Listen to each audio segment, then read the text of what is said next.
가난한 줄만 알았던 아버지의 마지막 시험. 제1부 초라한 아버지. 나는 김만석이다. 올해 72. 사람들은 나를 보면서 늘 같은 표정을 짓는다. 어깨가 구부정하고 옷은 언제나 낡아서 색이 바랬으며 걸음걸이도 느릿느릿하니 딱 봐도 능력 없는 늙은이 같아 보이기 때문이다. 아마 그럴 것이다. 나 역시 거울을 볼 때마다 그렇게 생각하니까. 하지만 이상하게도 나는 이런 나 자신이 싫지 않다. 아니, 정확히 말하면 이제는 이런 모습이어야만 한다고 생각한다. 오늘도 평소와 다름없이 반지하 방에서 눈을 떴다. 벽에서 스며드는 습기 냄새와 함께 아침이 시작된다. 이 집에 산 지도 벌써 10년이 넘었다.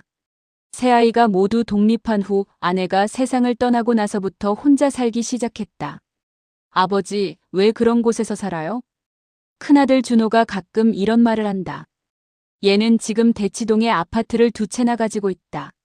변호사가 되어서 제법 돈을 벌고 있지. 둘째 딸 수진이는 의사와 결혼해서 강남에서 산다. 막내 현우는 대기업에 다니면서 분당에 새 아파트를 샀다고 했다. 모두들 잘 살고 있다. 정말 다행스러운 일이다. 아버지 모시고 살죠. 방도 충분해요. 아이들은 가끔 이런 말도 한다. 하지만 나는 언제나 고개를 젓는다. 괜찮다. 여기가 좋아. 그러면 아이들 눈에는 미안함과 함께 뭔가 다른 감정이 스친다. 아마도 안도감일 것이다. 솔직히 말해서 나 같은 늙은이가 그들의 깔끔하고 세련된 집에 들어간다면 어색할 테니까. 평생을 철도 정비공으로 살았다. 매일 기름때 묻은 작업복을 입고 거대한 기계들 사이를 기어다니며 볼트를 조이고 부품을 교체했다. 손톱 밑에는 항상 검은 때가 껴 있었고 기름 냄새는 목욕을 해도 완전히 지워지지 않았다. 우리 아버지는 공부를 못하셔서 큰아들이 친구들 앞에서 한 말이다. 나는 그 순간을 기억한다. 아들이 대학교에 들어가고 얼마 후 친구들을 집에 데리고 온 적이 있었다. 나는 일찍 들어와서 거실에 앉아 있었는데 아들이 친구들에게 나를 소개하면서 한 말이었다. 그래도 성실하게 일해서 우리를 키워주셨어요. 딱히 틀린 말은 아니었다. 하지만 그 말 속에 숨어있는 뜻을 나는 알고 있었다. 공부 못한 아버지이지만 그래도 열심히 일해서 우리를 키웠다는 뜻. 그러니까 결국 능력은 없지만 노력은 했다는 이야기였다. 그날 밤 나는 오랫동안 잠들지 못했다. 화가 난 것은 아니었다. 오히려 고마웠다. 내 계획이 제대로 진행되고 있다는 뜻이었으니까. 지금 이 순간에도 아이들은 나를 가난하고 무능력한 아버지로 생각하고 있을 것이다. 평생 월급쟁이로 살다가 은퇴한 후에는 국민연금과 기초연금으로 근근히 살아가는 늙은이. 그들이 명절에 용돈을 주면 고맙다라고 말하며 받아들이는 그런 아버지. 실제로 나는 그들에게서 받은 돈을 고스란히 받아둔다. 쓰지 않고 말이다. 그들은 내가 그 돈으로 생활비를 보태고 있다고 생각하겠지만 사실 나는 그 돈이 필요하지 않다. 아이들이 모르는 것이 있다. 나는 가난하지 않다. 전혀. 반지하에서 낡은 옷을 입고 사는 이유는 가난해서가 아니다. 이것은 계획의 일부다. 20살 때 철도청에 들어가면서부터 나는 한 가지 원칙을 정했다. 월급의 절반은 무조건 저축하고 나머지로만 생활하자고. 그리고 그 원칙을 한 번도 어긴 적이 없다. 처음에는 힘들었다. 특히 아이들이 어릴 때는 더욱 그랬다. 다른 집 아이들이 학원을 다닐 때 우리 아이들은 집에서 혼자 공부해야 했고 좋은 옷을 사주지도 못했다. 수학여행비가 부족해서 아이들이 못 간 적도 있었다. 하지만 나는 참았다. 그리고 아이들 몰래 더 많은 일을 했다. 퇴근 후에는 건설 현장에서 일했고 주말에는 공장에서 야간 근무를 했다.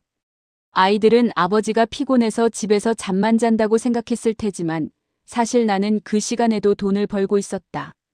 그렇게 모은 돈을 부동산에 투자했다. 당시에는 아무도 주목하지 않던 지역의 땅들을 하나씩 사들였다. 서울 외곽의 작은 땅들이었지만 지금은 모두 개발되어서 정확한 숫자를 말하기는 어렵지만 내가 가진 재산은 아이들이 상상하는 것보다 훨씬 많다. 아마 그들 3명의 재산을 모두 합쳐도 내가 가진 것의 절반에도 못 미칠 것이다. 그런데 왜 나는 여전히 반지하에서 낡은 옷을 입고 살고 있을까? 그것은 바로 마지막 시험 때문이다. 아이들이 나를 어떻게 생각하는지 지켜보고 싶었다. 내가 가난하고 무능력해 보일 때 그들이 어떤 마음을 갖는지, 정말로 아버지를 사랑하는 것인지, 아니면 그저 의무감에서 예의를 지키는 것인지 알고 싶었다. 지금까지의 결과는 솔직히 말해서 실망스럽다. 아이들은 나를 사랑한다고 말하지만 그 사랑에는 조건이 있는 것 같다.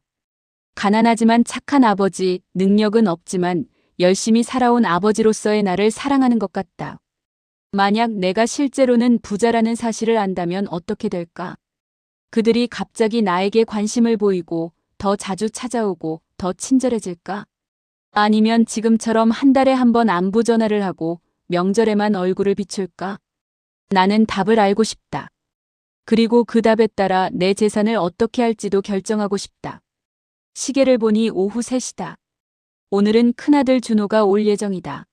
매월 셋째 주 토요일마다 찾아온다. 정말 규칙적이다. 마치 일정표에 아버지 안부 확인이라고 적혀 있는 것처럼. 초인종이 울렸다. 아버지, 저예요. 문을 열자 준호가 서 있다. 깔끔한 정장 차림의 손에는 작은 쇼핑백을 들고 있다. 아마 영양제나 건강식품이 들어있을 것이다.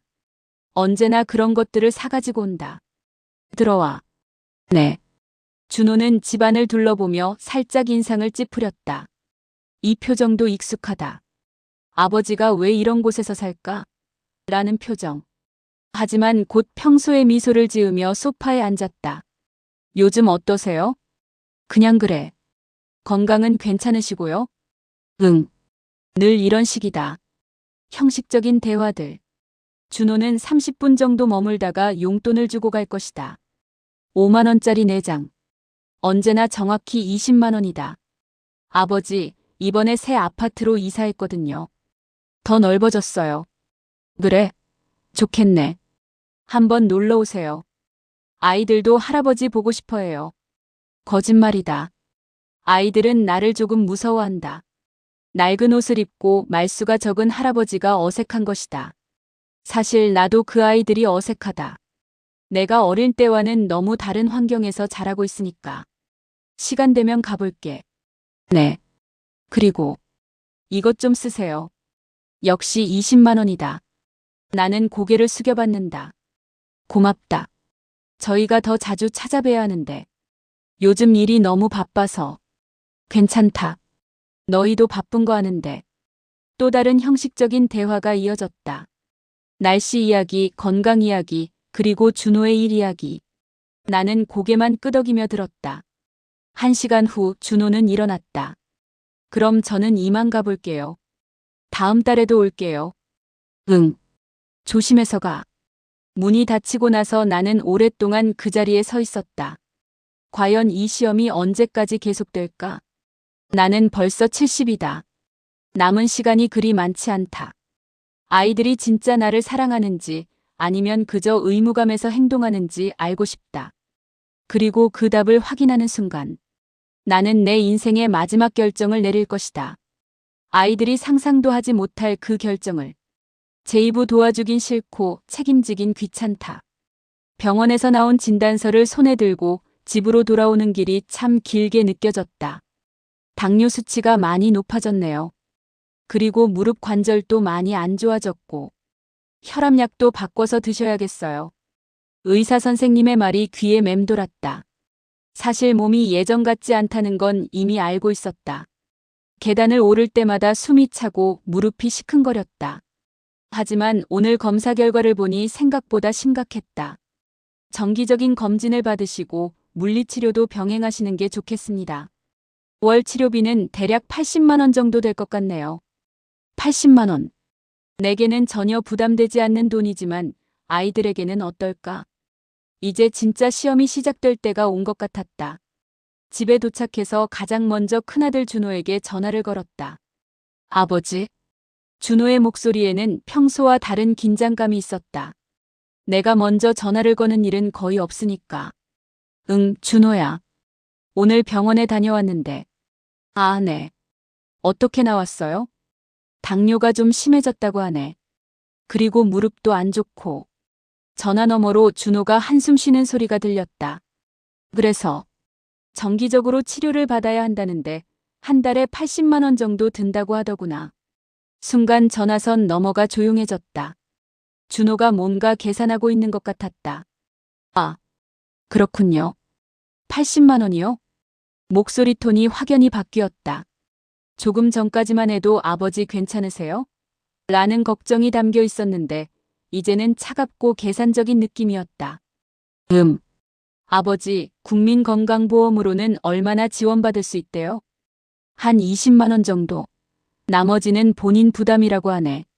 아, 또 긴 침묵이 이어졌다. 준호야, 괜찮다.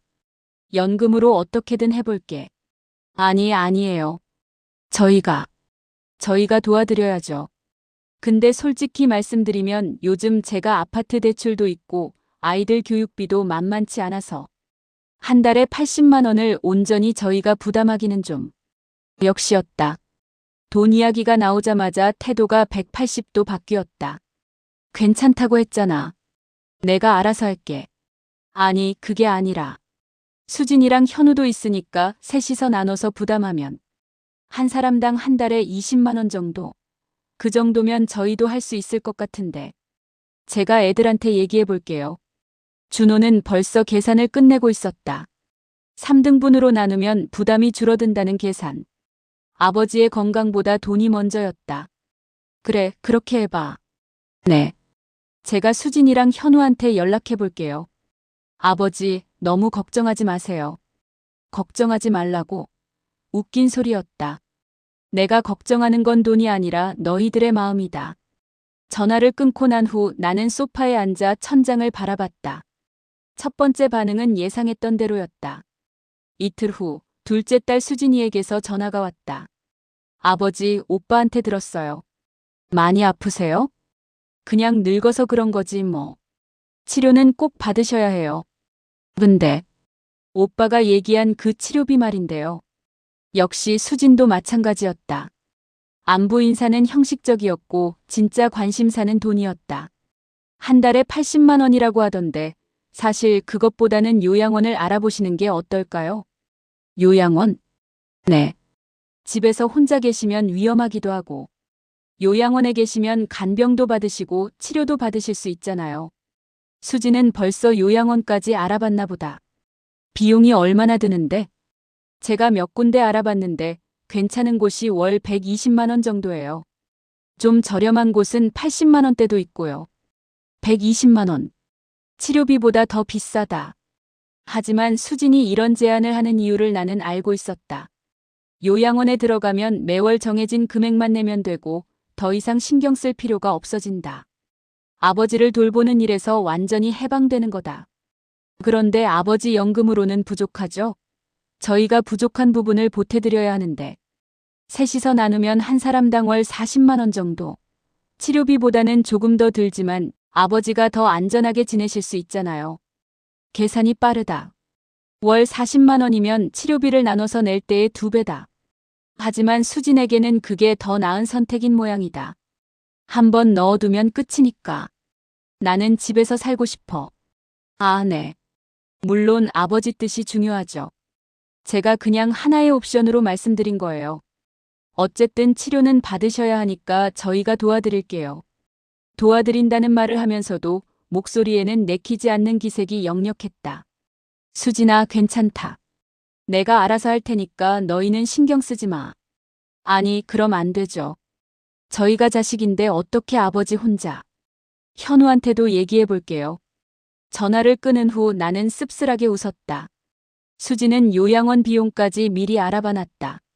아버지가 아프다는 소식을 듣고 가장 먼저 한 일이 요양원 알아보기였던 것 같다. 사흘 후 막내 현우가 찾아왔다. 아버지, 몸은 좀 어때요? 그럭저럭이지. 현우는 항상 3명 중에서 가장 솔직했다. 돌려 말하는 걸 싫어하는 성격이었다. 형이랑 누나한테 들었는데 치료비가 만만치 않다면서요? 그래. 솔직히 말씀드릴게요. 현우는 의자를 가까이 당겨 앉으며 말했다. 저도 신혼이고 집도 새로 샀는데 한 달에 20만 원씩 계속 내는 게 쉽지 않아요. 그리고 이게 언제까지 계속될지도 모르잖아요. 적어도 솔직하긴 했다. 형이나 누나처럼 포장하지 않고 직설적으로 말했다. 그래서 제가 생각해봤는데 솔직히 아버지한테 남은 게 뭐가 있어요? 뭔 소리냐? 연금 받으시는 것 빼고는 딱히 재산이 있는 것도 아니고 이 집도 전세잖아요. 그러면 나중에 아버지가 그런 일이 생기면 저희가 장례비까지 다 부담해야 하는 거 아니에요? 현우의 말은 더욱 노골적이었다. 아버지가 죽으면 남는 게 없으니 모든 비용을 우리가 부담해야 한다는 뜻이었다. 그러니까 차라리 지금부터 아버지가 기초생활수급자 신청을 하시면 어떨까요? 그러면 치료비도 국가에서 지원해주고. 기초생활수급자? 네. 어차피 아버지 수입이랑 재산 상태로는 충분히 신청 가능할 거예요. 그러면 저희도 부담이 줄어들고. 현우는 이미 기초생활수급자 신청 조건까지 알아봤나 보다. 현우야. 네. 너 입장에서는 아버지가 언제 죽으면 좋겠냐? 현우의 얼굴이 순간 굳었다. 아버지, 그게 무슨 말씀이에요? 아니, 궁금해서 그래. 치료비도 부담되고 장례비도 걱정된다니까. 그럼 빨리 죽으면 좋겠다는 생각 안 해? 그런 게 아니라. 괜찮다. 솔직하게 말해도 돼. 현우는 한참 동안 말을 잇지 못했다. 그러더니 갑자기 화를 냈다. 아버지가 왜 그런 말씀을 하세요? 저희가 아버지를 그렇게 생각한다는 거예요? 아니야. 그냥 궁금했을 뿐이야. 저희도 힘든 거 아세요? 요즘 집값도 오르고 아이들 키우는 것도 돈 많이 들고. 그래도 아버지니까 도와드리려는 거잖아요. 도와드리려는 거라고.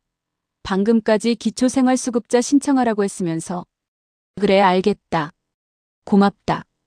현우는 몇 분 더 앉아 있다가 일어났다. 그럼 형이랑 누나랑 다시 상의해 볼게요. 어떻게든 방법을 찾아볼게요. 응. 현우가 나간 후 나는 오랫동안 혼자 앉아 있었다. 세 아이 모두에게서 똑같은 반응을 확인했다. 치료비 이야기만 나오면 얼굴부터 굳어지고 계산부터 시작한다. 준호는 3등분을 제안했고 수지는 요양원을 알아봤고 현우는 기초생활수급자 신청을 권했다. 누구도 아버지, 돈 걱정하지 마세요. 저희가 다 책임질게요라고 말하지 않았다. 누구도 아버지 건강이 가장 중요해요라고 하지 않았다. 모두가 부담을 줄이고 싶어 했다. 나는 소파에서 일어나 방으로 들어갔다. 옷장 깊숙한 곳에 숨겨둔 서류함을 꺼냈다. 그 안에는 내 진짜 재산 목록이 들어있었다. 땅 문서들, 주식증권, 예금 증서들. 현우의 말대로 나한테 남은 게 정말 없을까? 나는 천천히 계산해봤다. 땅값만 해도 100억은 좋게 넘을 것이다. 주식과 예금까지 합치면 아이들이 상상도 못할 만큼 많다. 그런데 그 아이들은 지금 아버지의 월 80만 원 치료비를 두고 고민하고 있다. 요양원에 넣을지 기초생활수급자를 신청할지 고민하고 있다. 만약 내가 이 서류들을 꺼내서 보여준다면, 사실 아버지는 이런 재산이 있다고 말한다면, 그러면 아이들의 태도가 180도 바뀔 것이다. 갑자기 치료비 걱정은 사라지고 아버지 건강이 최우선이라고 말할 것이다. 매주 찾아와서 안부를 물을 것이고 온갖 좋은 음식을 사다 줄 것이다. 하지만 그것이 진짜 사랑일까? 나는 서류함을 다시 옷장 깊숙한 곳에 넣었다. 아직 시험은 끝나지 않았다. 나는 거실로 나와서 아이들이 앉았던 자리를 바라봤다. 그들의 차가운 시선과 계산적인 태도가 아직도 생생했다. 그래, 이 정도면 충분하구나. 나는 작은 미소를 지었다. 이제 진짜 마지막 카드를 써볼 때가 온 것 같다. 제3부 아버지는 점점 사라진다. 치료비 이야기 이후로 나는 아이들에게 연락하는 것을 멈췄다. 예전에는 가끔씩이라도 안부 전화를 걸었는데 이제는 그들이 먼저 연락 올 때까지 기다렸다. 그런데 놀랍게도 아무도 전화하지 않았다. 한 달이 지났다. 2달이 지났다. 여전히 조용했다. 그동안 나는 혼자서 병원을 다니고 있었다. 아이들 몰래 정밀 검사를 받았고 결과를 기다리고 있었다. 당뇨 이야기는 사실 절반의 진실이었다. 진짜 문제는 따로 있었다. 몇 달 전부터 속이 쓰리고 음식이 넘어가지 않았다. 체중도 급격히 줄었다. 처음에는 나이 때문이라고 생각했는데 갈수록 심해졌다. 검사 결과가 나왔습니다. 김 교수는 위내시경 검사 화면을 켜두고 심각한 표정으로 말했다. 나는 이미 예감하고 있었다. 위암입니다. 그런데 많이 진행된 상태네요. 위암 4기, 말기. 수술은 어려운 상황이고 항암 치료를 할 수는 있지만 완치는 어렵습니다. 김 교수의 목소리가 멀게 들렸다. 얼마나 남았나요? 현재 상태로는 길어야 6개월 정도로 보입니다. 6개월. 이상하게도 충격적이지 않았다. 오히려 그래, 이제야 명확해졌구나라는 생각이 들었다. 가족분들과 상의해서 치료 방침을 정하세요. 아니요. 혼자 결정하겠습니다. 하지만 괜찮습니다. 자식들한테는 말하지 않을 겁니다. 김 교수가 놀란 표정으로 나를 바라봤지만 나는 이미 마음을 정했다. 아이들에게 알릴 필요가 없었다. 월 80만 원 치료비도 부담스러워하는 그들에게 항암 치료비와 수술비 그리고 임종 비용까지 떠맡기고 싶지 않았다. 아니, 정확히는 그들이 어떻게 반응할지 뻔했기 때문이다. 병원에서 나오는 길에 휴대폰이 울렸다. 준호였다. 아버지, 요즘 연락이 없으셔서. 응. 치료는 잘 받고 계세요? 그럭저럭. 그게 저희가 상의해봤는데 당분간은 아버지가 개인적으로 치료받으시고 나중에 정말 큰 수술이나 응급 상황이 생기면 그때 저희가 도와드리는 걸로. 역시였다. 결국 치료비 부담을 피하고 싶다는 이야기였다. 알겠다. 아버지가 화나신 건 아니죠? 아니야. 다행이네요. 그럼 다음 달에 뵐게요. 다음 달에 볼 수 있을까? 6개월이라고 했지만 내 몸 상태를 보면 그보다 더 빠를 수도 있을 것 같은데. 전화를 끊고 나서 나는 집 근처 문구점에 들어갔다. 큼직한 다이어리 하나를 샀다. 그리고 집에 와서 첫 페이지에 제목을 적었다. 자식들의 기록. 오늘부터 아이들의 모든 행동을 기록하기로 했다. 내가 죽기 전까지 그들이 나를 어떻게 대하는지, 얼마나 관심을 갖는지, 진정으로 나를 걱정하는지 모든 것을 적어두기로 했다. 첫 번째 기록. 10월 15일 준호 전화. 치료비 부담하기 싫다는 것을 정중하게 표현. 당분간은 개인적으로, 나중에 큰 수술이 생기면 그때라는 조건부 도움 제안. 진심으로 걱정하는 말은 없었음. 이틀 후 수진이에게서 문자가 왔다. 아버지, 요양원 자료 더 찾아봤어요. 괜찮은 곳 몇 군데 있던데 시간 되실 때 같이 보러 가실래요? 요양원 자료를 더 찾아봤다고? 나는 치료비 부담을 거절했는데 수진은 여전히 요양원에 집착하고 있었다. 나는 답장을 보내지 않았다. 일주일 후 수진이 전화했다. 아버지, 문자 못 보셨어요? 봤어. 그러면 왜 답장을? 관심 없어. 아, 그러세요? 그럼 혹시 지금 치료는 어떻게 받고 계세요? 안 받고 있어. 네.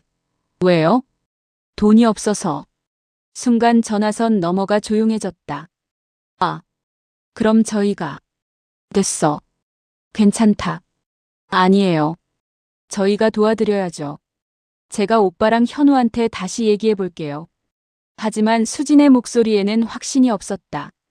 의무감은 있지만 진심은 없다는 게 느껴졌다. 10월 22일 수진 전화. 여전히 요양원 이야기. 내가 치료를 안 받는다고 하니까 당황했지만 적극적으로 도우겠다는 의지는 보이지 않음. 형식적인 의무감만 있음. 며칠 더 지나자 현우가 찾아왔다. 아버지, 형이랑 누나한테 들었는데 치료를 안 받고 계신다면서요? 그래. 왜요? 몸이 아픈데 치료를 안 받으면 어떻게 해요? 현우는 진짜 걱정하는 것처럼 말했지만 나는 그의 다음 말을 예상하고 있었다. 그래도 저희가 부담할 수 있는 선에서는 도와드려야죠. 한 달에 10만 원 정도씩이면 어떨까요? 10만 원. 처음에 20만 원이라고 했던 것에서 절반으로 줄어들었다. 10만 원으로 뭐래? 그래도 없는 것보다는 낫죠. 저희도 사정이 있으시잖아요. 10월 28일 현우 방문. 부담 금액을 10만 원으로 제한. 처음보다 절반으로 줄임. 여전히 자신들의 경제적 부담을 최우선으로 고려. 그 이후로 아이들은 한동안 연락하지 않았다. 마치 서로 눈치를 보는 것 같았다. 누군가 먼저 연락해서 아버지 일을 떠맡게 되는 걸 피하고 싶어하는 분위기였다. 한 달이 더 지났다. 이때쯤 나는 항암 치료를 시작했다. 물론 혼자서. 내 돈으로. 아이들은 모르게. 치료를 받으면서 몸이 더 힘들어졌다. 머리카락이 빠지기 시작했고 구토도 심했다. 하루 종일 침대에 누워있는 날이 많아졌다. 그런데도 아이들 중 아무도 안부를 묻지 않았다. 12월 중순, 준호가 갑자기 찾아왔다. 아버지, 너무 오랫동안 연락이 없어서. 준호는 내 모습을 보고 깜짝 놀란 것 같았다. 체중이 많이 줄었고 얼굴도 말라 있었으니까. 많이 야위셨네요? 그래. 치료받고 계세요? 아니. 왜요? 몸이 이렇게 안 좋은데. 준호는 진짜 걱정하는 것 같았다. 하지만 나는 그의 진심을 확인해 보고 싶었다. 준호야, 나 죽을 것 같아. 아버지, 그런 말씀 마세요. 병원에 가시면 돈이 없다고 했잖아. 준호가 잠시 망설였다. 그리고는 지갑에서 돈을 꺼냈다. 이거라도 쓰세요. 20만 원이었다. 이게 뭐야? 치료비에 보태세요. 제가 더 가져올게요. 하지만 준호의 표정에는 부담스러움이 역력했다. 마지못해 주는 돈이라는 게 뻔히 보였다. 고맙다. 나는 돈을 받았다. 하지만 쓸 생각은 없었다. 12월 18일 준호 방문. 내가 많이 야위자 놀라는 모습. 20만 원 좀. 하지만 표정에서 부담스러워하는 기색이 역력함. 의무감에서 주는 돈. 준호가 간 후 나는 다이어리를 펼쳐 지금까지의 기록들을 다시 읽어봤다. 3개월 동안 기록된 내용들을 보니 하나의 패턴이 보였다. 아이들은 모두 최소한의 의무만 하려고 했다. 아버지를 완전히 포기할 수는 없지만 그렇다고 적극적으로 도우려고 하지도 않았다. 항상 조건부였고 계산적이었다. 그리고 무엇보다 그들은 내가 연락하지 않는 것을 별로 신경 쓰지 않았다. 이제 우리한테 기대도 안 하나 보다. 수진이 현우에게 한 말이 뒤늦게 내 귀에 들어왔다. 현우가 나중에 혼잣말처럼 중얼거린 것이었다. 그들은 내가 연락하지 않는 것을 오히려 다행스러워하고 있었다. 나는 다이어리의 마지막 페이지를 펼쳤다. 그리고 큰 글씨로 썼다. 최종 결론 아이들은 나를 사랑하지 않는다. 단지 체면과 의무감 때문에 최소한의 관심만 보일 뿐이다. 내가 사라져도 그들의 삶에는 큰 변화가 없을 것이다. 그 순간 전화벨이 울렸다. 화면에는 수진이라고 표시되어 있었다. 나는 한참을 그 벨소리를 듣고 있었다. 받을까 말까? 결국 받지 않았다. 곧 문자가 왔다. 아버지, 연말이라 안부 전화 드렸는데 못 받으셨네요. 건강하세요. 연말이라 안부 전화. 형식적인 의뢰일 뿐이었다. 나는 핸드폰을 끄고 침대에 누웠다. 이제 정말 마지막 카드를 쓸 때가 온 것 같다. 제사부 살아있는데도 장례식 같았다. 그날도 평소와 다름없이 항암 치료를 받고 집으로 돌아왔다. 하지만 뭔가 달랐다. 어지러움이 평소보다 심했고 가슴이 답답했다.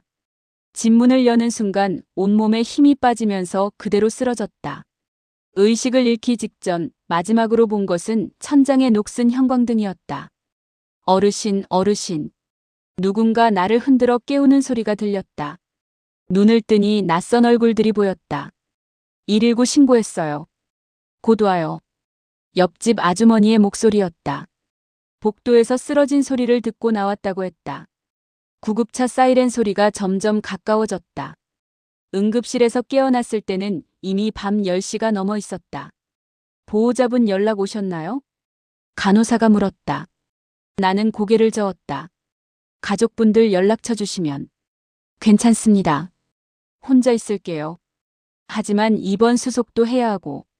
결국 나는 아이들 전화번호를 알려줬다. 간호사는 준호에게 먼저 전화를 걸었다. 네, 안녕하세요. 김만석 어르신의 보호자세요? 응급실로 실려오셨는데. 전화기 너머로 준호의 당황스러운 목소리가 들렸다. 아, 네. 지금 바로 갈게요. 하지만 준호가 병원에 도착한 것은 그로부터 3시간 후였다. 아버지, 괜찮으세요? 준호는 숨을 헐떡이며 병실로 들어왔다. 하지만 그의 얼굴에는 걱정보다는 귀찮다는 표정이 역력했다. 괜찮아. 갑자기 왜 쓰러지셨어요? 진짜 놀랐잖아요. 놀랐다고? 3시간이나 늦게 왔으면서. 의사 선생님은 뭐라고 하던가요? 준호는 의사와 상담을 했다. 나는 멀리서 그들의 대화를 들을 수 있었다. 탈수와 영양실조가 심하시네요. 그리고 위에 문제가 있는 것 같은데 정밀 검사를 해봐야겠습니다. 정밀 검사요? 그럼 입원을 해야 하는 건가요? 네, 일주일 정도는 지켜봐야 할 것 같습니다. 준호의 표정이 어두워졌다. 입원비 걱정부터 하는 것 같았다. 알겠습니다. 준호가 병실로 돌아왔을 때 수진과 현우도 함께 들어왔다. 아버지 많이 아프세요? 수진이 물었지만 그녀의 눈에는 피곤함이 역력했다. 아마 집에서 자고 있다가 급히 온 것 같았다. 괜찮다. 의사 선생님이 입원하라고 하셨대요. 현우가 말했다. 그리고 형제들은 서로 눈치를 보기 시작했다. 그럼 누가 보호자로 등록할까요? 준호가 조심스럽게 물었다. 보호자가 되면 책임이 따른다는 걸 알고 있었기 때문이다. 저는 내일 회사에서 중요한 프레젠테이션이 있어서. 저도 내일 수술 예정이라. 저는 출장이. 셋 다 바쁘다는 핑계를 댔다. 결국 윤번제로 하루씩 돌아가며 보호자 역할을 하기로 했다. 그럼 오늘은 제가 있을게요. 준호가 마지못해 말했다. 수진과 현우는 내일 다시 올게요라는 말을 남기고 급하게 나갔다. 밤이 깊어갔다. 준호는 보호자 의자에 앉아 있었지만 계속 핸드폰만 만지작거렸다. 가끔 한숨을 쉬거나 시계를 보는 모습이 보였다. 새벽 2시쯤 준호가 전화를 걸었다. 아내에게 거는 것 같았다. 여보, 나 병원에 있어. 응, 아버지가 쓰러지셨어. 일주일 정도 입원하래. 응, 나도 모르겠어. 정밀 검사 해봐야 한대. 그런데 그 다음 말이 나를 얼어붙게 만들었다. 솔직히 걱정이 되긴 하는데. 재산도 없으신데 오래 사시면 우리만 힘들어져. 나는 눈을 감았다. 하지만 귀는 열어두었다. 입원비도 그렇고 나중에 간병비까지 생각하면 차라리 빨리. 준호는 말을 끝까지 하지 않았지만 무슨 뜻인지 알 수 있었다. 차라리 빨리 죽었으면 좋겠다. 그런 뜻이었다. 내 눈가에서 눈물이 흘러내렸다. 다행히 준호는 보지 못했다. 다음 날 수진이 교대하러 왔다. 오빠 고생했어요. 가서 쉬어요. 준호는 안도하는 표정으로 나갔다. 수진은 나를 보며 미소를 지었지만 그 미소가 진심인지 의문이었다. 아버지, 아침 드셨어요? 응. 의사 선생님이 검사 결과 나오려면 며칠 더 걸린대요. 수진도 곧 전화를 걸기 시작했다. 남편에게 걸리는 전화였다. 여보, 병원이야. 응, 아버지 입원. 일주일 정도. 응. 그리고 수진도 비슷한 말을 했다. 솔직히 지금도 힘든데 이런 일이 자주 생기면. 우리도 애들 키우느라 힘든데 아버지까지. 수진의 목소리가 점점 작아졌지만 나는 모든 말을 들을 수 있었다. 요양원에 모시는 게 좋겠어. 그게 아버지한테도 좋고 우리한테도. 요양원 이야기가 또 나왔다. 수진에게는 그게 가장 좋은 해결책인 모양이었다. 오후에는 현우가 왔다. 누나도 고생했어요. 수진이 나가고 현우와 단둘이 남았다. 현우는 다른 형제들보다 더 직설적이었다. 전화통화도 노골적이었다. 형, 나 병원에 있어. 응, 아버지. 일주일 입원. 아니, 그런데 말이야. 현우는 주변을 둘러보더니 복도로 나갔다. 하지만 병실 문이 완전히 닫히지 않아서 목소리가 들려왔다. 솔직히 우리가 언제까지 이럴 수 있겠어? 아버지 연금으로는 병원비도 부족할 텐데. 결국 우리가 다 부담해야 하는 거잖아. 그리고 이번에 끝이 아닐 거야. 나이도 있으시고 앞으로 이런 일이 더 많아질 텐데. 우리도 우리 가정이 있잖아. 차라리 이번 기회에 정말 심각한 문제가 있으면 그냥. 현우도 끝까지 말하지 않았다. 하지만 의미는 분명했다. 나는 다시 눈을 감았다. 이번에는 눈물이 더 많이 나왔다. 살아있는데도 장례식 같았다. 내가 죽기를 바라는 사람들이 내 병상을 지키고 있었다. 형식적으로는 걱정하는 척했지만 속으로는 빨리 죽었으면 좋겠다고 생각하고 있었다. 세 번째 밤이었다. 현우가 보호자석에서 졸고 있을 때 나는 조용히 핸드폰을 꺼냈다. 지금까지 기록한 다이어리를 생각하며 새로운 메모를 적었다. 이번 3일차. 세 자식 모두 교대로 왔지만 모두 내가 빨리 죽기를 바라고 있음.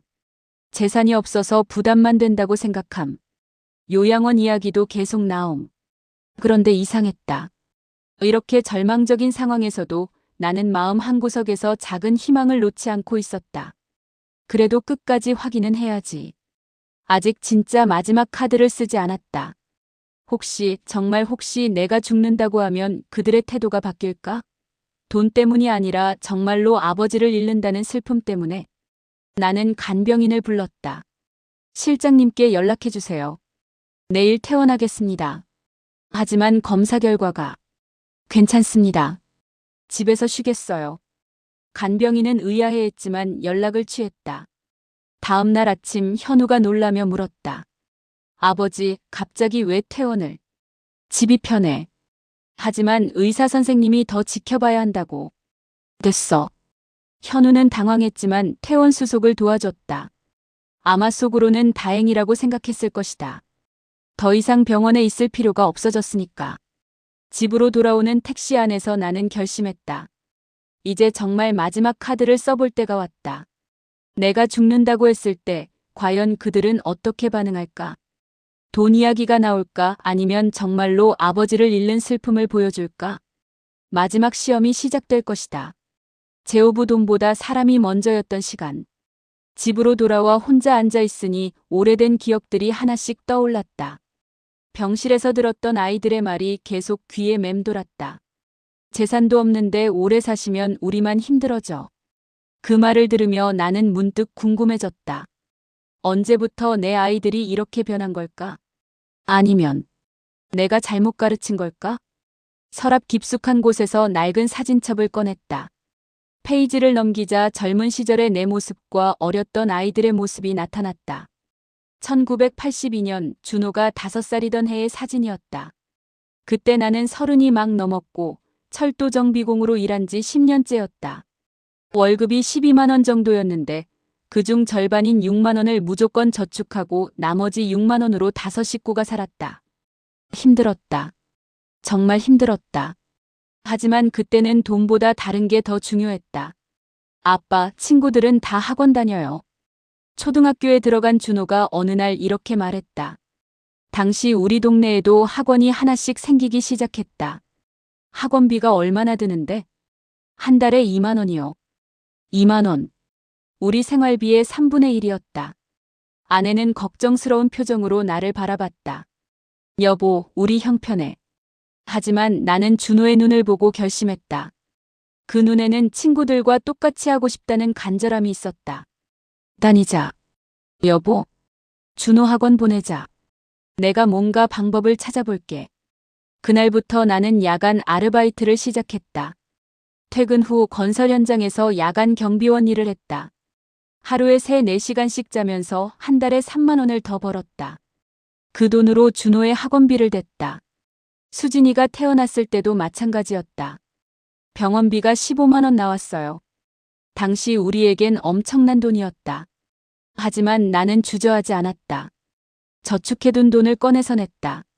여보, 저축한 돈을 쓰면 괜찮아. 수진이가 건강하게 태어나는 게 더 중요해. 막내 현우가 태어났을 때는 더욱 힘들었다. 새 아이를 키우려니 돈이 모자랐다. 나는 주말마다 공장에서 일했다. 아빠 왜 항상 피곤해 보여요? 수진이가 물었을 때 나는 그냥 웃었다. 아빠가 게을러서 그래. 아이들에게는 내가 얼마나 힘들게 일하는지 알리고 싶지 않았다. 그들이 미안해할까봐. 사진을 넘기다가 특별한 사진 하나가 눈에 띄었다. 준호가 초등학교 2학년이던 어느 겨울날 갑자기 고열이 나서 응급실에 데려간 날의 사진이었다. 아내가 찍은 것인데 내가 준호를 업고 뛰어가는 모습이 흐릿하게 나와 있었다. 그날 밤을 나는 평생 잊을 수 없다.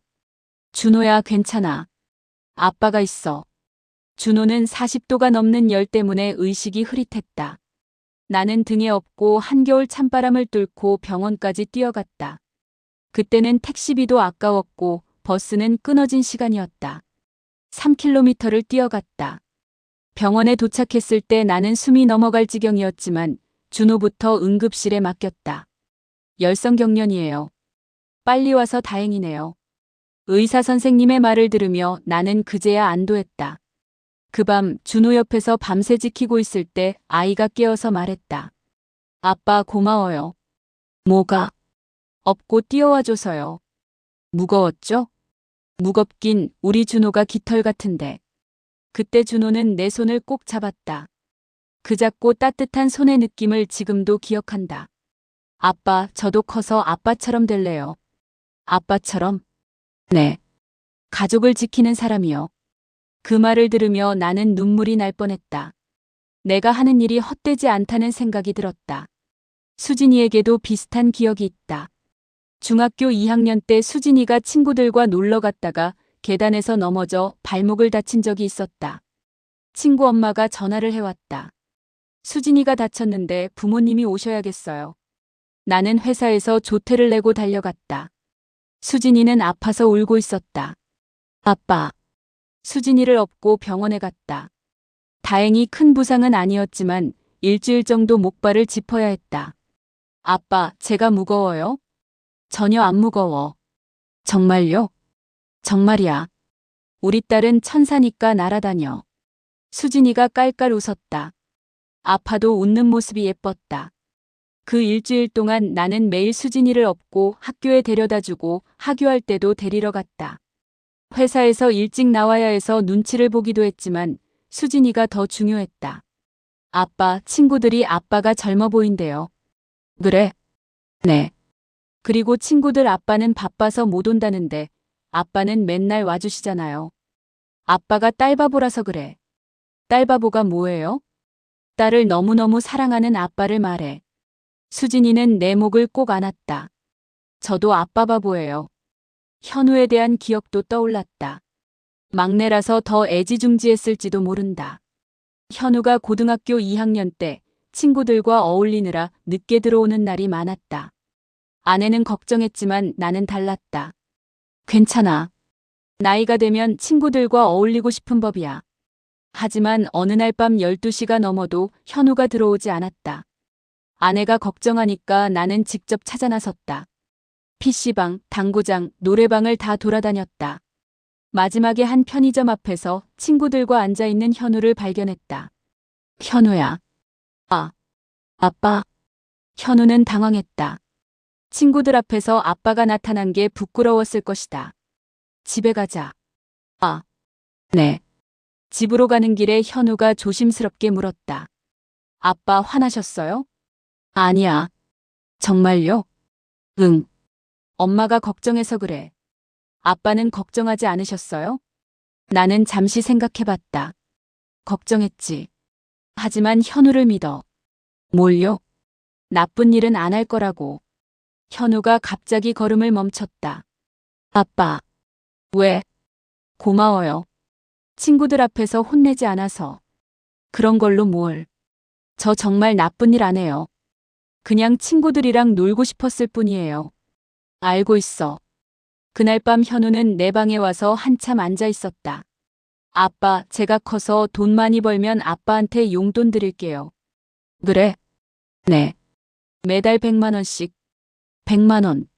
당시 우리 월급보다 많은 돈이었다. 그렇게 많이 왜? 아빠가 저한테 잘해주시잖아요. 나는 현우의 머리를 쓰다듬어 줬다. 현우가 건강하게 자라주는 것만으로도 충분해. 사진첩을 덮고 나니 마음이 더욱 복잡해졌다. 그때의 아이들은 진짜 나를 사랑했다. 내가 아프면 걱정했고, 내가 힘들면 같이 힘들어했다. 돈이 없어도 우리는 행복했다. 언제부터 바뀐 걸까? 아이들이 성공하면서부터일까? 각자 가정을 꾸리면서부터일까? 아니면 내가 가난한 아버지 역할을 너무 완벽하게 해서 그들이 나를 정말로 가난하고 무능한 사람으로 생각하게 된 걸까? 나는 창밖을 바라보며 생각했다. 어쩌면 내가 잘못했을지도 모른다. 아이들에게 아버지는 가난하고 무능하다는 인상을 너무 강하게 심어준 것일지도 모른다. 하지만 그때의 내가 할 수 있는 최선이었다. 아이들이 아버지 때문에 주눅들지 않게 당당하게 살아가기를 바라는 마음이었다. 그런데 지금 보니 그들은 아버지를 부담스러워하고 있었다. 내가 잘못 가르친 걸까? 아니면 세상이 바뀐 걸까? 아마 둘 다일 것이다. 나는 세상이 어떻게 변하는지 몰랐다. 사람들이 가족보다 돈을 더 중요하게 생각하는 시대가 올 줄 몰랐다. 그리고 아이들에게 진짜 내 모습을 보여주지 않은 것도 잘못이었을지도 모른다. 하지만 이제 와서 후회해도 늦었다. 중요한 건 지금이다. 마지막 시험을 통해서 정말로 그들에게 부모로서의 사랑이 남아있는지 확인하고 싶었다. 혹시 모른다. 내가 정말 죽는다고 하면 옛날에 그 순수했던 마음이 다시 돌아올지도. 그때 그 작은 손으로 내 손을 꼭 잡던 아이들의 마음이. 나는 다시 다이어리를 펼쳤다. 그리고 오늘의 기록을 적기 시작했다. 과거를 돌아보니 확실해졌다. 아이들은 한때 나를 진심으로 사랑했다. 지금의 모습이 그들의 본성은 아닐 것이다. 마지막 기회를 주고 싶다. 이제 정말로 마지막 카드를 쓸 때가 왔다. 제6부 유언장과 숨겨진 통장. 2024년 2월 15일. 김만석 향년 72세로 세상을 떠났다. 마지막 한 달은 정말 빨리 지나갔다. 위암이 급속히 악화되었고 결국 혼자서 조용히 생을 마감했다. 발견한 것은 옆집 아주머니였다. 어제부터 전혀 소리가 안 나서 이상했어요. 아주머니의 신고로 경찰이 와서 문을 열었고 침대에서 평화롭게 잠들어 있는 만석을 발견했다.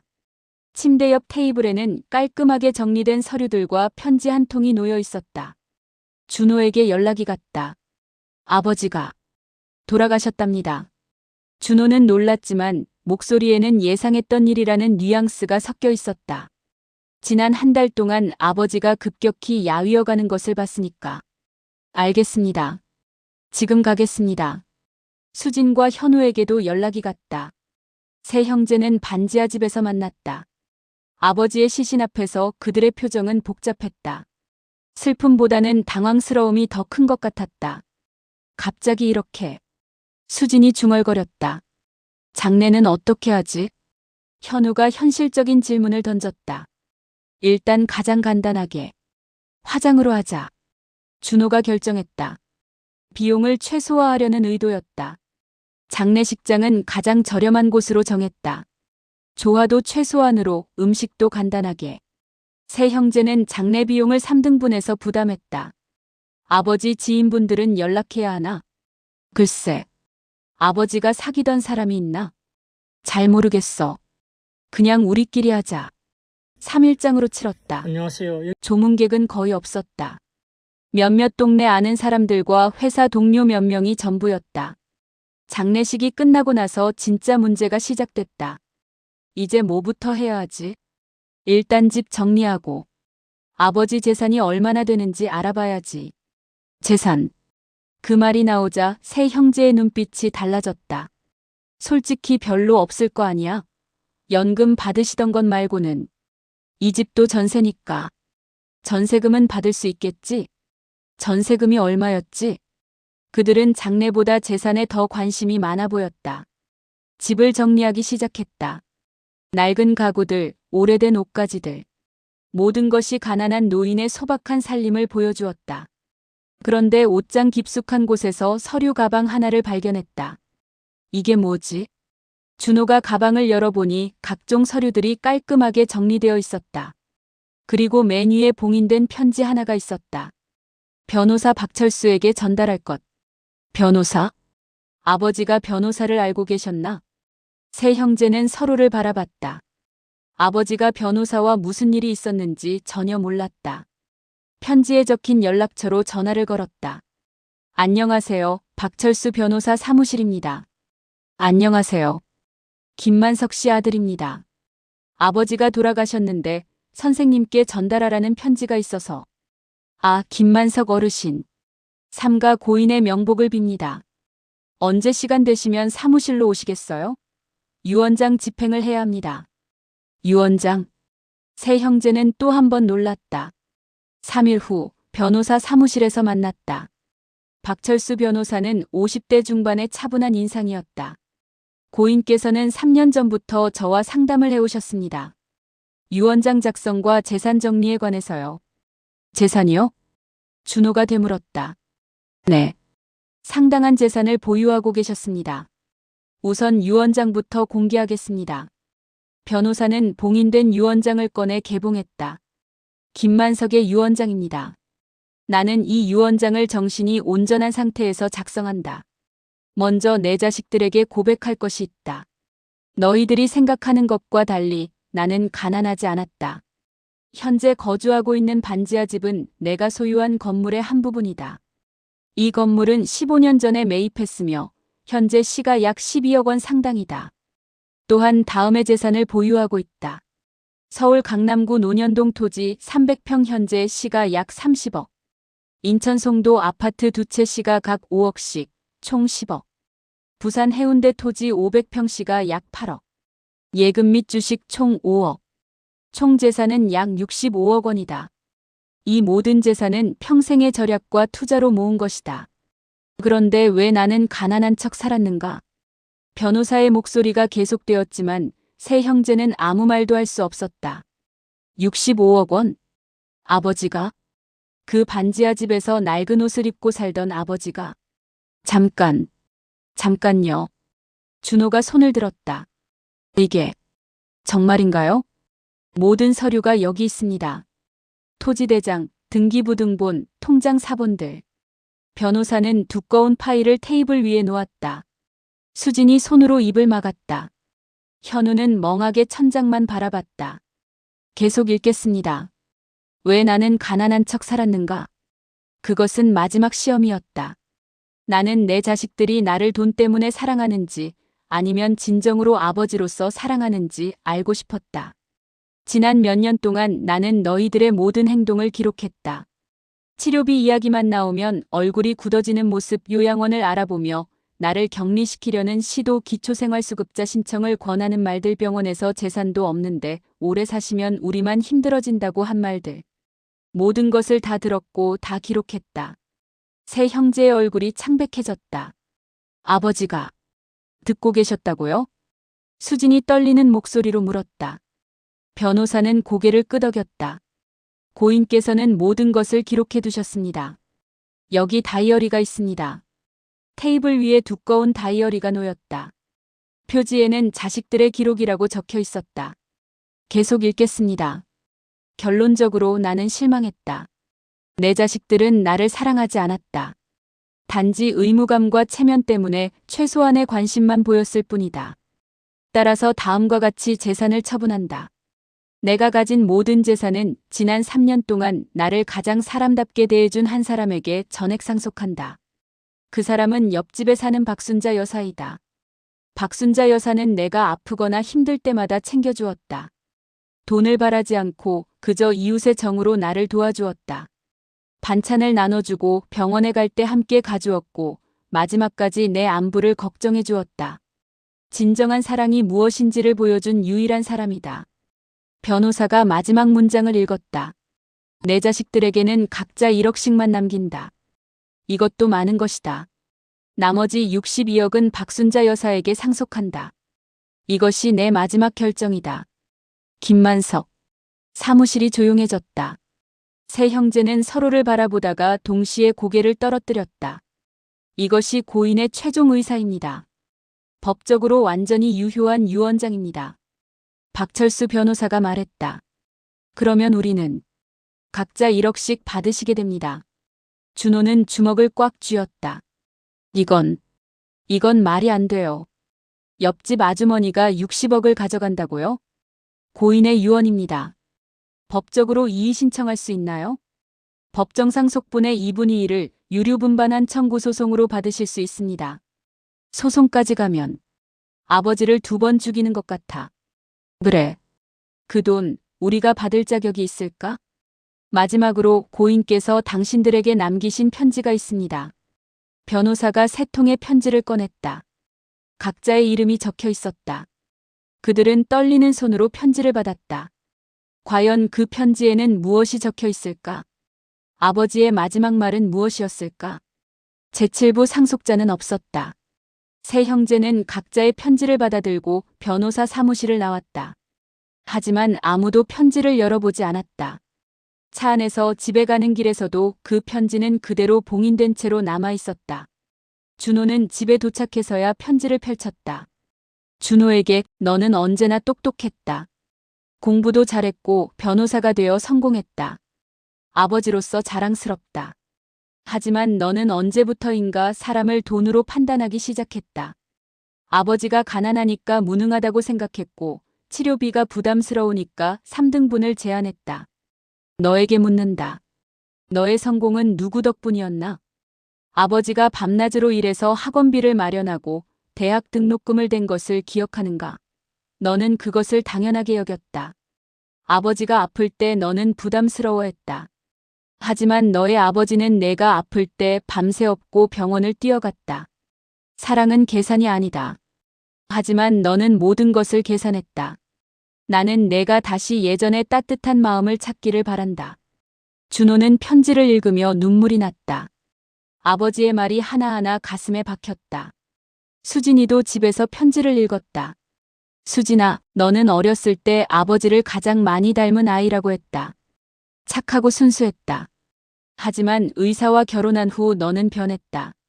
돈과 지위에 익숙해지면서 가난한 아버지가 부끄러워진 것 같다. 요양원 이야기를 계속 꺼낸 이유를 안다.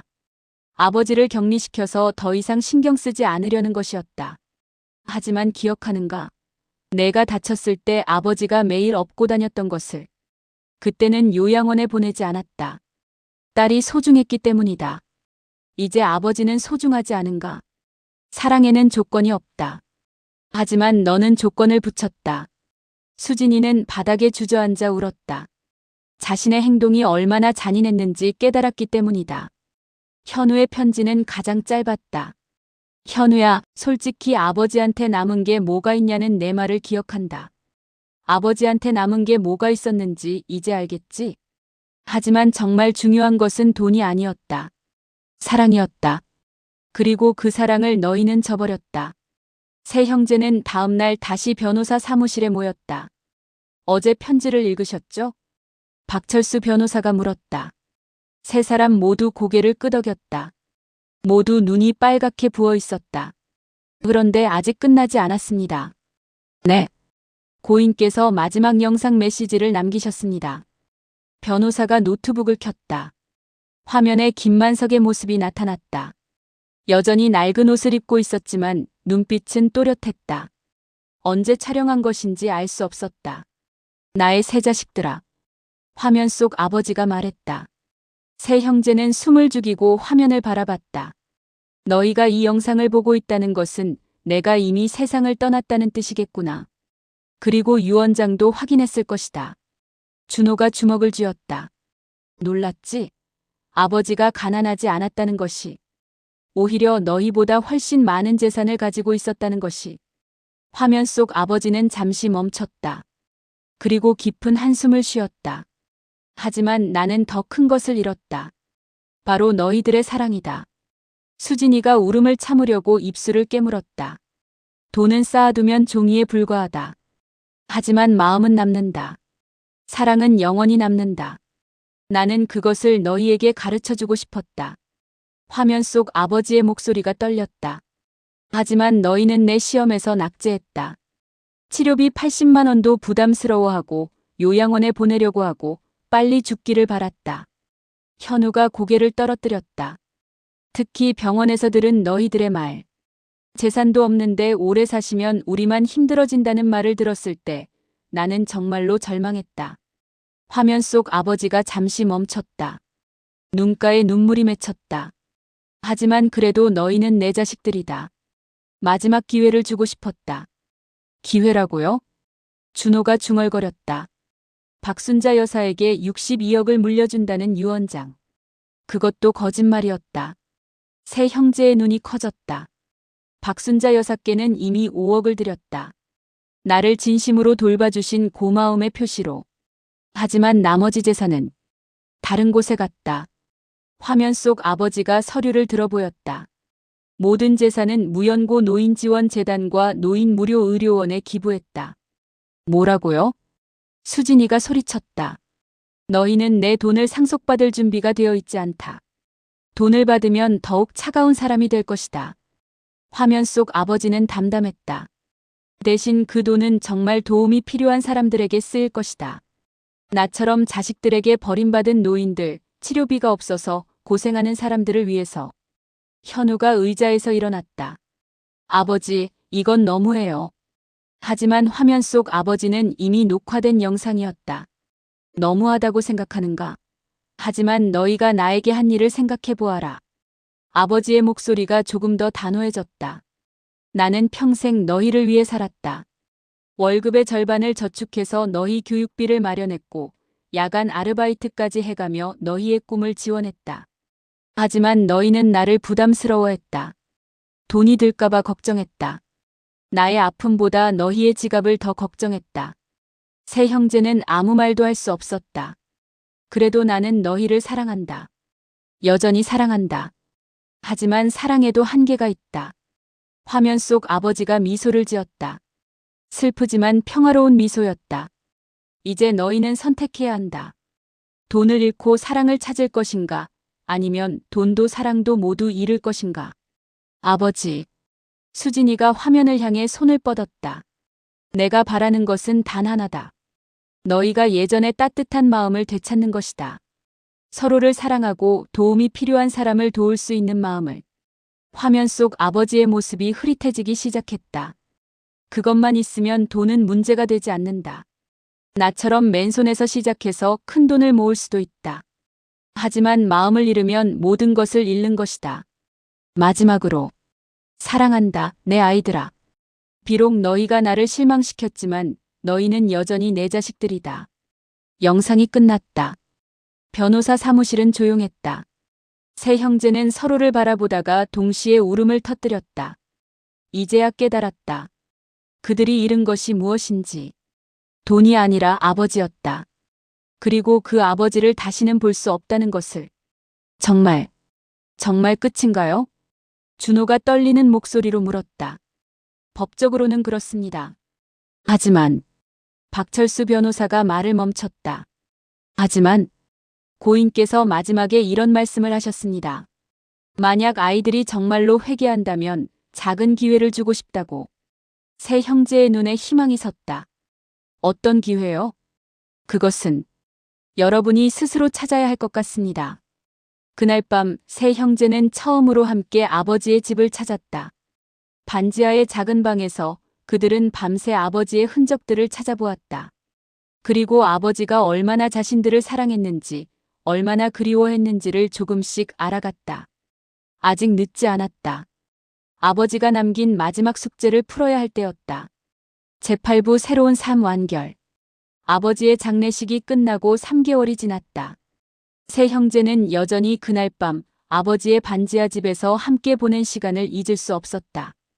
아버지의 낡은 옷들을 만지며 그가 얼마나 검소하게 살았는지, 그리고 얼마나 자신들을 사랑했는지를 조금씩 깨달아갔다. 가장 먼저 변한 사람은 막내 현우였다. 여보, 토요일마다 어디 가는 거야? 아내가 물었을 때 현우는 처음엔 말하기 어려워했다. 그냥 봉사활동. 봉사활동? 갑자기 왜? 현우는 아내에게 모든 이야기를 털어놓았다. 아버지의 숨겨진 재산, 유언장, 그리고 마지막 영상까지. 아버지가 말씀하신 작은 기회를 찾고 싶어서. 현우가 시작한 것은 독거노인 도시락 배달 봉사였다. 매주 토요일마다 홀로 사는 어르신들을 찾아가 도시락을 나눠주고 안부를 물었다. 처음에는 어색했다. 어떻게 말을 걸어야 할지, 무엇을 도와드려야 할지 몰랐다. 할아버지, 오늘 몸은 어떠세요? 그냥 그래, 젊은이. 고맙네. 하지만 시간이 지나면서 현우는 깨달았다. 이 어르신들이 원하는 것은 도시락만이 아니라는 것을. 그들은 누군가와 이야기하고 싶어 했다. 자신의 존재를 확인받고 싶어 했다. 할아버지, 자제분들은 어떻게 지내세요? 글쎄, 바쁜가 봐. 몇 달째 연락이 없네. 그 말을 들을 때마다 현우는 아버지 생각이 났다. 자신도 그런 자식이었다는 것을. 제가 다음 주에 또 올게요. 그때 할아버지 좋아하시는 떡볶이 가져올게요. 정말 고맙구나. 어르신의 얼굴에 환한 웃음이 피었다. 그 웃음을 보며 현우는 비로소 알게 되었다. 아버지가 왜 박순자 여사를 특별하게 여겼는지를. 사람은 돈이 아니라 관심과 사랑으로 행복해진다는 것을. 둘째 수지는 다른 방식으로 변화했다. 원장님, 제가 요양원 시설 개선 프로젝트에 참여하고 싶습니다. 요양원이요? 갑자기 왜? 수지는 아버지를 요양원에 보내려고 했던 자신의 과거를 떠올렸다. 그때는 단지 부담을 줄이려는 생각뿐이었다. 하지만 이제는 달랐다. 요양원에 계신 어르신들이 더 인간답게 대접받을 수 있게 하고 싶어서요. 수지는 매주 수요일 오후 요양원을 찾아가기 시작했다. 할머니, 오늘 기분은 어떠세요? 아이고, 수진이 왔구나. 기다렸어. 수진이 자주 찾는 할머니는 알츠하이머를 앓고 있었다. 가족들의 방문은 한 달에 한 번도 없었다. 할머니, 오늘은 뭐 하고 싶으세요? 음악이 듣고 싶네. 옛날 노래. 수지는 할머니를 위해 트로트를 틀어드렸다. 할머니는 기억이 흐릿해도 노랫말은 정확하게 따라 불렀다. 고향의 봄을 부르며 할머니의 눈에서 눈물이 흘렀다. 할머니, 왜 우세요? 그냥. 옛날 생각이 나서. 내 아들이 어렸을 때 같이 부르던 노래야. 수진도 눈물이 났다. 자신도 어렸을 때 아버지와 함께 노래를 부르던 기억이 떠올랐기 때문이다. 수지는 요양원에 음악치료 프로그램을 도입하고 어르신들의 개인 기록을 더 세세하게 관리할 수 있는 시스템을 만들었다. 그리고 무엇보다 직원들이 어르신들을 단순히 환자가 아닌 어른으로 대하도록 교육했다. 사람은 나이가 들어도 존중받을 권리가 있습니다. 수진의 말에 요양원 분위기가 조금씩 바뀌었다. 첫째, 준호는 가장 조용한 방식으로 변했다. 변호사로서 바쁜 일상을 보내면서도 매달 첫째 주에는 반드시 하는 일이 있었다. 무연고 노인지원재단에 익명으로 기부하고 싶습니다. 금액이 어떻게 되시나요?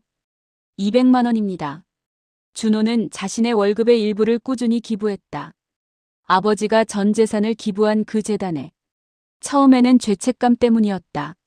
하지만 시간이 지나면서 다른 이유가 생겼다. 준호 씨 덕분에 이번 달에도 무료 진료를 받으신 어르신들이 많았어요. 재단 직원이 보내온 감사 편지를 읽을 때마다 준호는 뿌듯했다. 그리고 법무법인에서도 변화가 있었다. 준호 변호사, 이번 케이스 수임료가 상당할 텐데 왜 거절했어요? 그분이 독거노인이라서요. 무료로 도와드렸습니다. 무료로요? 네. 가끔은 이런 일도 해야죠. 준호는 경제적 능력이 없는 노인들의 법적 문제를 무료로 도와주기 시작했다. 재산 분할, 임대차 문제, 의료비 소송 등. 변호사님 정말 고맙습니다. 제가 뭘로 보답을? 괜찮습니다. 제가 받은 것도 많거든요. 실제로 준호는 받은 것이 많다고 생각했다. 아버지로부터 받은 사랑, 교육, 그리고 마지막 깨달음까지. 1년이 지났다. 세 형제는 매달 마지막 토요일에 만나기로 했다. 아버지의 집에서. 형, 오늘 요양원에서 할머니가 돌아가셨어. 수진이 말했다. 내가 자주 찾아뵀던 할머니인데. 마지막에 고맙다고 하시더라. 현우가 고개를 끄덕였다. 나도 비슷한 경험이 있어. 할아버지 한 분이 젊은 친구가 와주니까 세상이 따뜻하다고 하시던데. 준호도 이야기를 보탰다. 나는 지난주에 할머니 임대차 문제를 해결해 드렸는데 그분이 아들 같다고 하시더라. 세 사람은 잠시 조용했다. 형, 우리가 아버지 시험에서 낙제했을 때. 현우가 말을 시작했다. 아버지는 실망했을 텐데 그래도 우리에게 기회를 주셨어. 마지막 영상에서 작은 기회를 주고 싶다고 하셨을 때. 수진이 이어받았다. 그 기회가 바로 이거였을까? 우리가 다른 사람들을 도우면서 진짜 사랑이 뭔지 깨닫게 하는 것. 준호가 아버지의 사진을 바라봤다. 아버지가 우리에게 남기신 건 돈이 아니라 교훈이었어. 그래, 돈보다 사람이 먼저라는 것. 현우가 말했다. 세 형제는 그날도 아버지의 흔적들을 정리하며 시간을 보냈다. 이제 그들에게는 아버지의 물건들이 더 이상 가난의 상징이 아니었다. 사랑의 증거였다. 방을 나서기 전 준호가 아버지의 사진 앞에 말했다. 아버지, 이제 조금 알 것 같아요. 진짜 상속이 뭔지. 돈이나 재산이 아니라 마음을 물려받는 거죠? 수진이 덧붙였다. 우리가 받은 마음을 다른 사람들에게도 나눠주는 것. 현우가 마지막으로 말했다. 세 형제는 아버지의 집을 나오면서 각자의 길로 향했다. 하지만 이제 그들의 발걸음은 달랐다. 더 따뜻했고 더 의미 있었다. 에필로그. 김만석 어르신이 돌아가신 지 2년이 지났다. 무연고 노인지원재단은 그의 기부금으로 무료진료소 3곳을 추가로 열었고 매년 100명 이상의 독거노인들이 도움을 받고 있다. 그의 세 자녀들은 여전히 각자의 방식으로 봉사를 계속하고 있다. 그들은 더 이상 아버지의 재산을 그리워하지 않는다. 대신 아버지가 남긴 진짜 유산을 소중히 여긴다. 사람을 사랑하는 마음. 그것이 어떤 돈보다 값진 것이라는 깨달음. 아버지는 돈을 남기지 않았다. 대신 부끄러움을 남겼다. 그 부끄러움이 세 자녀를 더 나은 사람으로 만들었다. 그리고 이제 그들은 안다. 진정한 상속이란 사랑을 전하는 것이라는 것을. 가난한 줄만 알았던 아버지의 마지막 시험 완결. 여러분, 이 오디오북이 마음에 드셨다면 구독과 좋아요 버튼을 눌러주세요. 여러분의 작은 관심이 더 좋은 콘텐츠를 만드는 큰 힘이 됩니다. 감사합니다.